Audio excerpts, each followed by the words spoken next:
በትናንትናው ዕለት በምክር ቤት በፍትህ ሚኒስትር ሀና አርያ ስላሴና እንደዚሁም ደግሞ በአበባው ደሳለው ዶክተር ነው። በነገራችን ላይ አበባው ደሳለው በሁለቱ መካከል ከፍተኛ የሆነ ውጥረት ነበረ፣ በሁለቱ ማለት ነው።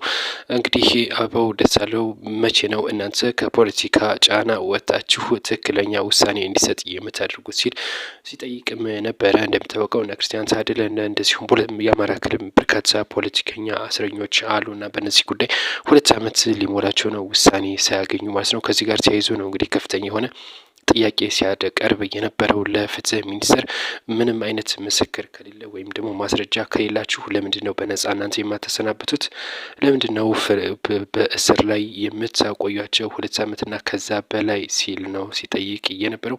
እሷ ግን ምላሽ ስትሰጠኛ ማንንም በሃይማኖቱ ወይም ደግሞ በብሔሩና ባለው እንቅስቃሴ ያሰር ነው የለም፣ በወንጀል ነው ሁሉንም ያሰር ነው ስትል ሀና እንግዲህ አርያ ስላሴ ምላሽ ሰጥታለች።